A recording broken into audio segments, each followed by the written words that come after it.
야간 주거 침입 절도는요, 야간에 사람이 주거나 관리한 공간에 침입하여 절도했을 때 10년 이하의 징역, 야간에 문이나 담을 부수고 침입하고 흉기를 소지했을 때 2인 2명 이상이 합동하여 절도했을 때 1년 이상 10년 이하의 징역, 벌금형 없이 실형 선고 가능성이 높다. 상습 절도, 상습적으로 했을 때 형량 2분의 1까지 가중처벌. 이런 부분. 여기다가서 절도,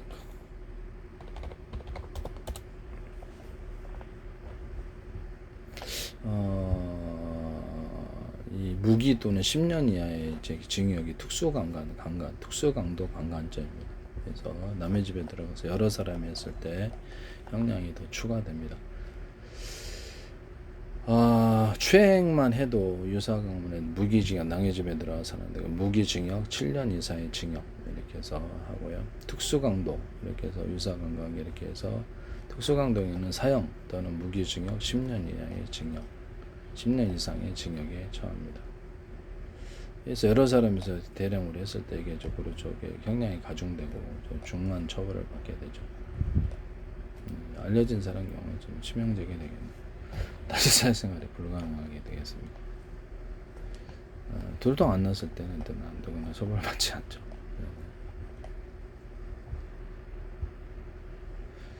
그래서 자신은 처벌받지 않는다고 생각할 수도 있겠네요.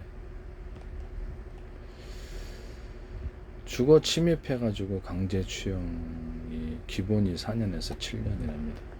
강제 추형, 특수강도 강제 추형은 이렇게 무기를 이렇게 들거나 아마 여러 사람이 해서 7년에서 11년 이렇게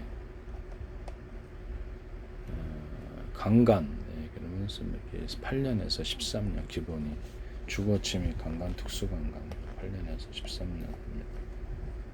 주거 침입을 여러 사람이 했을 때 문제가 커져. 그래서 13세 미만의 대상에서 했을 때는 기본이 9년에서 14년입니다. 이런 부분을 말씀드립니다. 한 번은 걸리게 돼 있어요. 집단 주거침 이게 여러서 하다 보면요, 국민들의 의식이 높아져서 112 신고 스마트폰으로 곧바로 경찰에게 영상 통화하잖아요. 한 번은 걸리게 되어 있습니다. 다들 그것을 인식하고 있을 때 집단으로 이렇게 했을 때는 사안에 따라 형법 및 폭력행위 처벌에 관한 법률에 따라 엄중하게 처벌된다. 단체나 다중의 이력을 보이거나 위험한 물건을 휴대하여 침입했을 때 5년 이하의 징역, 벌금형이 없어요. 일반 특수 주거 침입죄로 들어갑니다.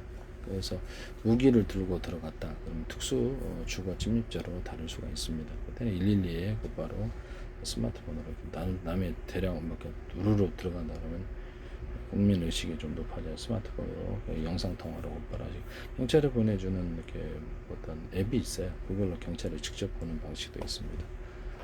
112에 거시면 이렇게 문자 보내주면 그걸 또 앱을 통해 직접 볼 수가 있습니다. 경찰이 뭐 조작했다 이런 얘기가 못 나와요. 단체나 다 때로 들어가서 했을 때 여기서 5년 이하의 징역에서 벌금형이 없어요. 그래서 여기서 곧바로 사법 처리가 되고 알려진 사람이 이렇게 치명되게 된다. 다시 사회생활이 힘들어지게 된다고. 해외에서도 받아주겠어요? 안 받아주죠. 의미가 공동 주거 침입 2명이서 공동하여 취급했을 때 2분의 1까지 가중처벌. 그래서 때로 들어갔을 때 가중처벌 당한다. 이렇게 공동 주거 침입. 2인 이상의 공동하여 타인의 주거 침입을 했을 때는 3년 이하 징역 500만 원의 벌금인데 2분의 1까지 가중처벌을 받습니다. 주거 침입 상태에서 폭행을 하거나 협박을 하거나 재물 손괴, 강제 추행 등의 추가. 그러면 이게 주거 침입 플러스 폭행, 주거 침입 플러스 추행, 주거 침입 플러스 강간, 재물 손괴, 그렇죠. 절도까지 해서 각각 따로따로 형량을 이렇게 고소할 수 있어요. 강제 추행을 해서 경합범 가중으로 처벌수가 높아진다.